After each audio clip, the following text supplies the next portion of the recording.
Namanya organisasi kriminal pasti tidak lepas dari kekerasan. Mulai dari baku pukul, baku tikam, baku tembak, sampai baku bom. Hal seperti ini merupakan hal yang lumrah lah dalam dunia pergangsteran. Namun seberapa parah sebenarnya kejahatan-kejahatan seperti ini terjadi? Ini ada salah satu kisah kejadian yang seperti diangkat dari film-film Hollywood, tapi sebenarnya ini kisah nyata.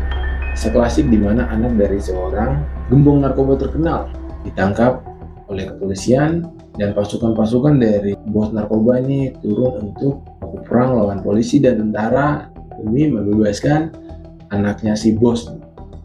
Kisah seperti di film-film Hollywood. Bedanya ini kisah nyata kejadian yang terjadi tahun 2019 di Meksiko. Kalau kau tertarik dengan cerita menarik yang berbau kriminal, berarti kau datang ke channel yang tepat. Channel ini akan upload cerita-cerita yang menarik, unik, aneh, dan horor. Dan video-video seperti ini akan diupload setiap minggu. Jangan sampai ketinggalan, jangan lupa subscribe, aktifkan notifikasi, like, share, dan komen. Let's go! Siang itu tanggal 17 Oktober 2019 di salah satu kota di Meksiko yang bernama Culiacan.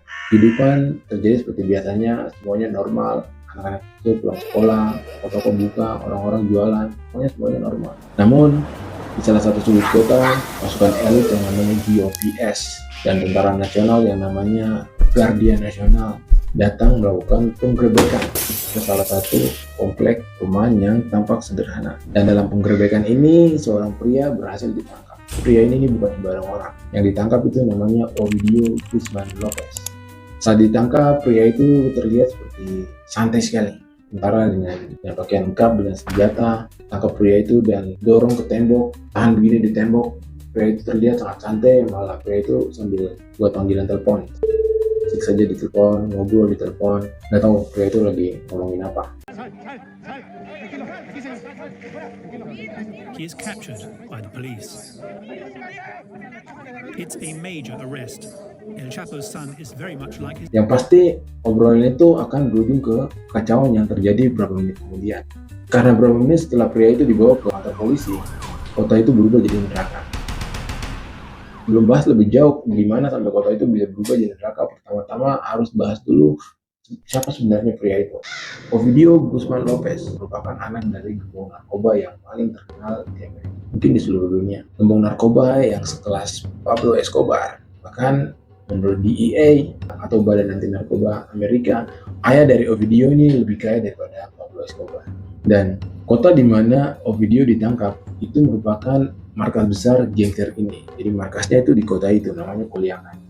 Ayah dari Ovidio ini brutal sekali, sudah terkenal menguasai pasar narkoba di Amerika selama 25 tahun. Namanya Joaquin Archibaldo Guzman Loera, atau biasa dikenal dengan nama El Chapo. Berikutnya demi kemudahan pelafalan kita akan sebut saja El Chapo. El Chapo ini bandar kelas berat lah, dan sangat ditakuti sekali bukan cuma di Amerika Latin saja, namun di seluruh dunia. Sangat ditakuti dan dihormati. Saat dimana anak dari bos narkoba ini ditangkap, beberapa menit kemudian pasukan dari bos narkoba ini turun ke jalanan, senjata lengkap, kendaraan lapis baja, siap untuk perang, siap tempur. Polisi dan tentara kalang kabut, bom rakitan, RPG, senjata mesin, semua dipakai. Jumlah ratusan orang nih yang turun untuk kota itu, kota mulai dibakar. Ini cara dimana organisasi ini kasih tunjuk kalau jangan macam-macam. Organisasi ini sebenarnya dikenal dengan nama Kartel Sinaloa. Jadi daerah yang penangkapan ini terjadi itu namanya Sinaloa, dan kartel adalah sebutan untuk organisasi kriminal di Amerika Latin. Mungkin seperti mafia dari Italia, Yakuza dari Jepang, dan Riot dari Cina. Di Amerika Latin untuk beberapa organisasi disebut kartel. Kartel itu awalnya sebutan untuk organisasi-organisasi yang bergabung secara kolektif dengan tujuan yang sama, yaitu mengendalikan harga pasar. Contohnya seperti OPEC. OPEC itu organisasi yang terdiri dari beberapa negara untuk mengendalikan harga minyak. Kartel di sini nih konotasinya negatif. Di Amerika Latin terutama kartel itu berhubungan dengan obat-obat terlarang dan psikotropika. Zat-zat adiktif ini akan diproduksi, kemudian diedarkan ke seluruh dunia. Bukan cuma ke Amerika saja, ke arah utara, namun juga ke arah Eropa guys, lewat jalur laut. Ini sesuatu yang terjadi selama bertahun-tahun. Jadi gimana kartel itu benar-benar punya power, punya kekuasaan dari penyeludupan barang-barang haram ini ke seluruh dunia. Di sini kartel benar-benar menghasilkan uang yang sangat banyak. Dengan jumlah uang yang sangat banyak ini, kartel mampu untuk beli semuanya. Beli senjata, beli kendaraan lapis baja. Senjata yang dibeli ini senjata-senjata kelas militer. Senjata-senjata yang orang-orang profesional di Amerika sana pakai seperti AR-15. Bahkan senjata-senjata mesin seperti Browning M2, bahkan M134 yang dipakai di atas helikopter untuk tembak. Nah, itu semua itu kartel miliki. Lebih dari itu, kartel sebenarnya punya jenis senjata yang sangat banyak sekali. Ya está, después de 90 tiros, estos 90 tiros se van en menos de un minuto. Ni el gobierno trae estas armas. Namun itu ada beberapa senjata yang terkenal, dan salah satu yang biasa kartel pakai juga itu RPG, semacam rocket launcher. Seperti itu juga digunakan saat perang dengan kartel. Senjata-senjata itu yang akan digunakan oleh kartel untuk melawan musuh. Selain beli senjata-senjata yang sebanyak itu, yang canggih itu, kartel juga mampu untuk beli pasukan. Jadi kartel itu bayar tentara bayaran, pasukan-pasukan yang pensiun untuk dijadikan komandan. Sementara anak buahnya ini anak-anak yang masih belasan tahun. Anak-anak yang masih belasan tahun ini akan direkrut melalui iklan di Facebook, melalui iklan di TikTok untuk jadi prajurit kartel, untuk jadi pembunuh bayaran untuk kartel. Nah, prajurit-prajurit kartel ini orang yang siap bertempur dan mati untuk bos-bos kartel ini namanya sicarios, pembunuh bayaran lah atau hitman untuk kartel.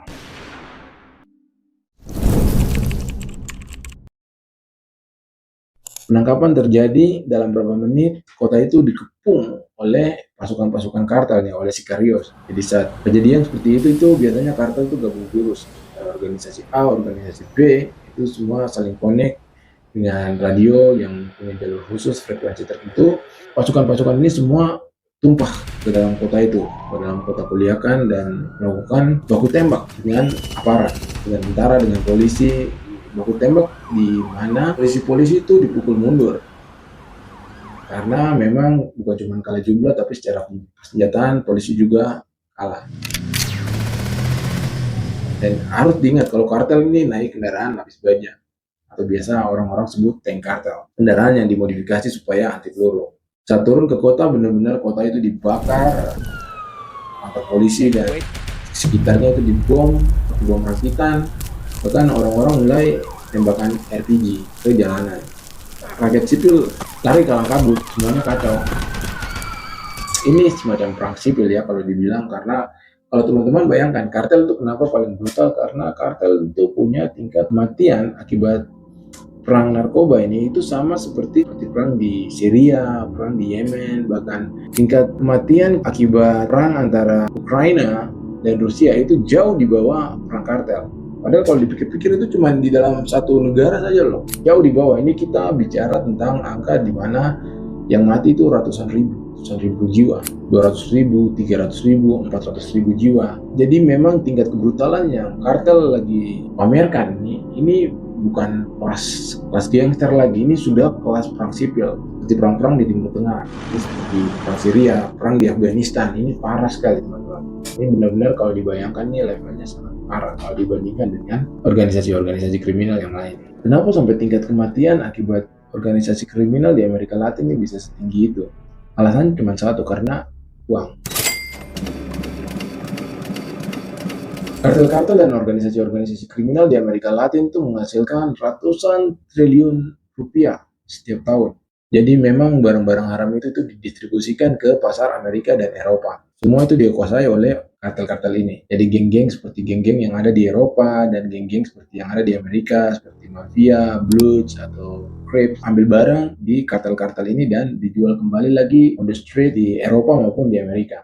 Nah, ini yang buat keuntungan itu terlalu banyak, terlalu besar untuk dihiraukan oleh organisasi-organisasi kriminal.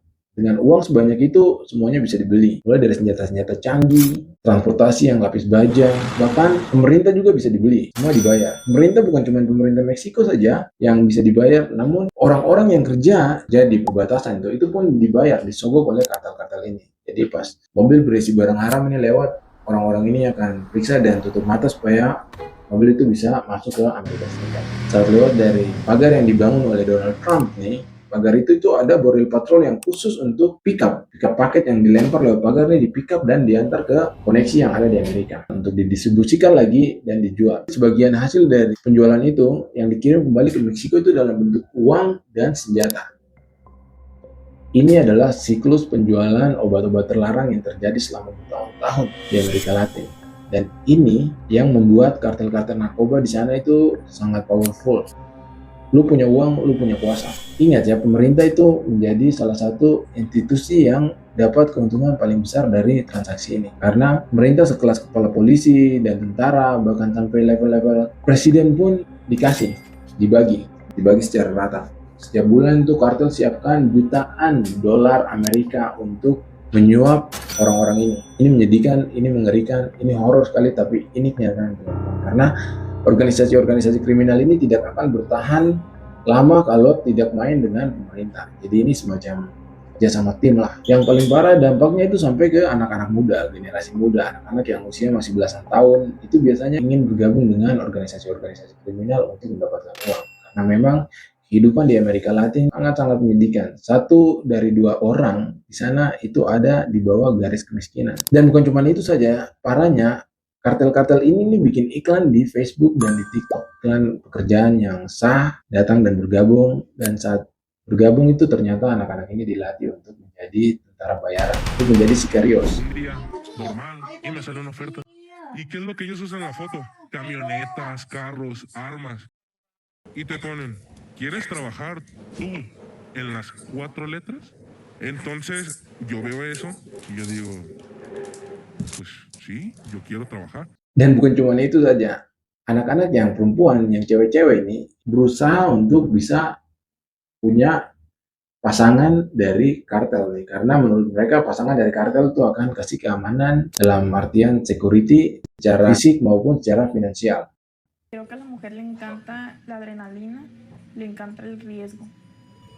Di luar dari itu sebenarnya tentara, polisi, dan agen-agen pemerintahan ini juga bukan cuma dibayar dengan uang, bukan cuma dikorupsi saja, tapi juga diancam. Anak, istri, keluarga mereka diancam untuk Jadi mau tidak mau, agen-agen pemerintahan ini nih pilih antara bergabung dengan kartel atau akan oleh para kartel. Ini nih kejadian yang bikin mungkin agen-agen pemerintahan yang benar-benar punya integritas juga bakalan mundur ya, karena ini berbahaya, ini menyangkut nyawa. Kembali lagi ke anak dari bos kartel nih yang bernama Ovidio Guzman Lopez. Ovidio ini sebenarnya sudah masuk dalam daftar orang yang paling dicari di Meksiko dan di Amerika. Karena Ovidio ini otak dibalik peredaran narkoba jenis sintesis yang bernama fentanyl. Teman-teman kalau pernah lihat di Amerika, krisis yang buat pecandu-pecandu narkoba jalan seperti zombie yang seperti begini. Nah itu akibat fentanyl atau biasa disebut fentanyl. Nah, fentanyl ini biasanya dibeli dari Cina, dikirim ke Meksiko dengan perusahaan-perusahaan cangkang, perusahaan-perusahaan palsu, perusahaan-perusahaan farmasi yang sebenarnya itu cuma abal-abal. Setelah itu dijual bebas di Meksiko. Fentanyl itu dijual 1 butir tuh kurang dari 10.000, jadi murah sekali. Fentanyl ini akan dihancurkan dan dicampur ke dalam narkoba-narkoba yang akan diekspor ke luar negeri, Amerika dan ke Eropa. Ovidio salah satu pemain utama dan fentanyl ini menjadi leading cause of death. Di Amerika sendiri tahun 2024, DEA atau Drug Enforcement Agency, Badan Anti Narkoba Amerika, melaporkan 7 dari 10 kematian akibat overdosis narkoba itu disebabkan karena overdosis fentanyl. Artinya memang fentanyl ini narkoba yang mematikan sekali. Kan ada orang Meksiko yang bebas dari fentanyl itu bilang kalau dia belum pernah ketemu orang yang pakai fentanyl dan bertahan selama 2 tahun. Biasanya 1 tahun saja langsung dead, kalau tidak jalan 2 tahun langsung gila. Y que dure más de 2 años. No he conocido ninguno hasta ahorita. Normalmente mueren al año o se quedan locos. De que no se muere se queda loco. Entonces Berarti memang efek dan seberapa poten fentanyl ini tidak perlu diragukan lagi. Ini akan buat yang awalnya cuma naik segini mungkin jadi naik segini kan. Dan ini berbahaya karena orang-orang yang pakai itu jadi seperti zombie, kehilangan akal sehat, bahkan dead. Itu kenapa Badan Anti Narkoba ini benar-benar cari otak di balik peredaran fentanyl. Dan salah satu pemain utama itu adalah Ovidio Guzman Lopez. Setelah Ovidio ditangkap dan perang itu mulai bergulir dan kekacauan terjadi. Kota yang tadinya aman-aman saja berubah jadi neraka. Rakyat sipil yang menjadi korban. Gangster baku tembak dengan polisi dan tentara, kota dibakar, jalanan diblokade. Korban jiwa yang tewas mencapai 18 orang. Presiden Meksiko saat itu pun harus ambil keputusan yang berat untuk melepaskan Ovidio Guzman Lopez. Pemerintah menyerah dan Ovidio itu dibebaskan. El operativo, más de 200 personas inocentes en Culiacán. Coba bayangkan sendiri, di mana terjadi di belahan dunia ini. Gangster turun dengan pasukan, kendaraan lapis baja, bawa senjata lengkap, bawa senjata mesin, bawa RPG, baku perang dengan polisi, dengan tentara, demi membebaskan satu orang saja. Sampai di titik di mana pemerintah sendiri, presiden sendiri bilang kalau oke, menyerah, angkat bendera putih, silakan anggota ini dibebaskan. Itu benar-benar gila dan kacau. Tapi ini kenyataan. Namun memang sepandai-pandainya tupai meloncat pasti akan jatuh juga. Ovidio kembali ditangkap setelah beberapa bulan jadi buron dan kemudian diekstradisi ke Amerika demi alasan keamanan. Ayahnya sendiri, El Chapo ini bos besar, sudah diekstradisi ke Amerika setelah lari 2 kali dari penjara di Meksiko. Dan setelah presiden yang baru menjabat sebagai presiden Meksiko, banyak bos-bos kartel yang ditangkap dan diekstradisi ke Amerika dengan alasan keamanan. Karena Presiden Donald Trump sendiri mengancam kalau memang Meksiko tidak bisa berantas narkoba, maka dengan senang hati Amerika akan intervensi dengan mengirim pasukan untuk berantas kartel di Amerika Latin, terutama di Meksiko.